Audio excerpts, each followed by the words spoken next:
Hello and welcome to Spirituality or 10 Commandments You Choose, Lesson 8, where we compare Christian, atheist, and the Native American Indian 10 Commandments. Today we begin with commandment number 4. Our model for comparison. As I always state in these lessons, I begin this with a review of the model of comparison in case anyone's just beginning on one of these clips and did not see the introductory 3 lessons. Our model of comparison begins here. The middle of love, the O of love equals 0, unconditional love, which I represent here as the eye of the storm of mind or vibration. Desire and will, the emptiness of the divine, absolute divine, and the fullness of the absolute create vibration, which is exemplified as creation itself, the entire universe or existence. Like a tornado, the further you get from the center, the more violent or turbulent it is. The center, the unconditional love of God, or God as God with capital letters, is essentially that which is like a mirror. What you see and what you interpret is what you get, and what you believe you are is what you are. A mirror never refuses anybody or anything.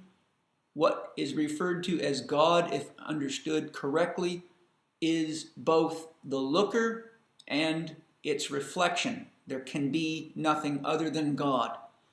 It's clearly stated in the Bible in Isaiah 45:7, I, the Lord, create the light and the dark. I, the Lord, create good and evil. I, the Lord, do all these things, in paraphrase. Therefore, it says right there in the Bible for everybody to read that there's nothing here but God. God creates everything. And when God says, I, the Lord, create good and evil, I, the Lord, is simply saying good, you could say positive, evil, negative, and all vibrations, by definition, have a positive and a negative cycle. When you reconcile the positive against the negative, it equals 0. 0, again, is our model for unconditional love.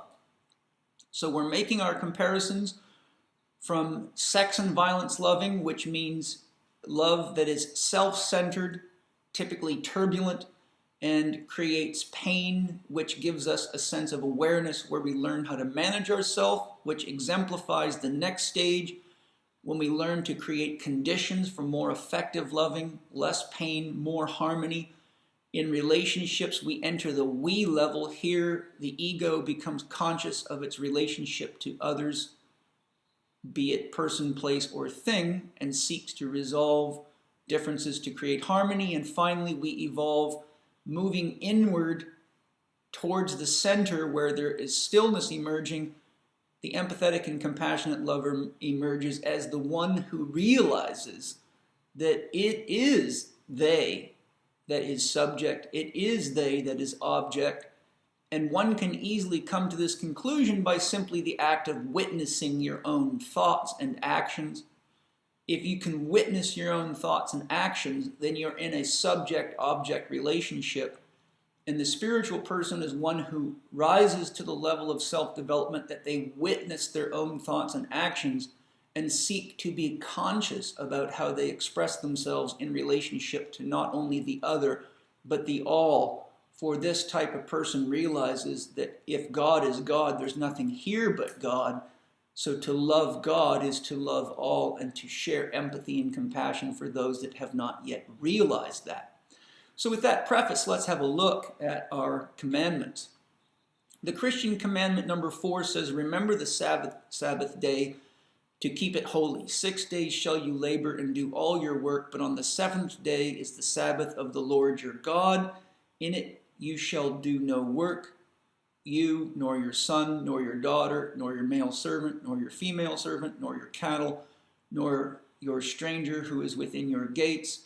For in 6 days the Lord made the heavens and the earth, the sea, and all that is in them, and rested on the 7th day. Therefore the Lord blessed the Sabbath day and hallowed it, or made it holy. So let's look at that from our model.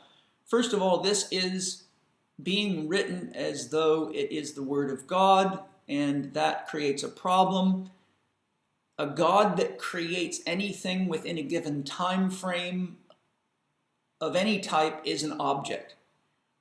A man can build a house in X number of days. A bird can build a nest in X number of days. So the instant that we start talking this way, we have already taken the capital G off of God, brought it to a little G-O-D. And one of the things I'd like you to explore with this commandment is, why would we need to rest and worship God one day of the week, when if God is truly God, God should be holy and worshipped every moment of our life? We have a big problem in religions that think this way, because they tend to go to church or temples one day of the week and ask for forgiveness for their sins, their acts towards God, which are unfavorable, for the other 6 days. So we just have a perpetual cycle in many cases of asking for forgiveness for not paying attention to what God is 6 days of the week. So I'm going to leave this to you. Is this sex and violence loving? Is this conditional loving? Or is this empathy and compassionate loving? And is this a God with a capital G or a little g? That's up to you. The atheists say, do not overlook evil or shirk from administering justice, but always be ready to forgive wrongdoing freely and admitted and honestly regretted. It's a nice commandment. The problem is, who is going to make the decision as to what is evil? And who is going to make the decision as to what is justice? Now we're getting into morals and ethics.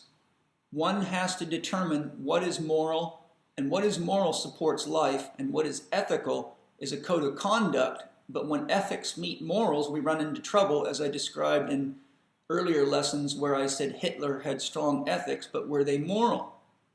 So there's some real challenges here, because it leaves one in the position of a God, a little G-O-D, where they are essentially, someone has to determine what evil is. How can we know what evil is without knowing the entire plan of creation? Certainly we can know what evil is against us, but evil by definition is existential separation, or to go against life. So evil by definition is any act of immorality. Immoral is a code of conduct that supports life. But are we really in position to make that distinction? Or should we just do our best to love everyone and everything as God, and from that position get together as a community and try to support each other in a way that is holy? Your Native American Indian fourth commandment is work together for the benefit of all mankind. Sounds quite beautiful to me. Work together for the benefit of all mankind. Is that conditional? Is that sex and violence? Or is that empathy and compassion? I vote for empathy and compassion. On the atheist 10 commandments, it has elements of all three, because we are trying to determine here what sex and violence loving is, evil.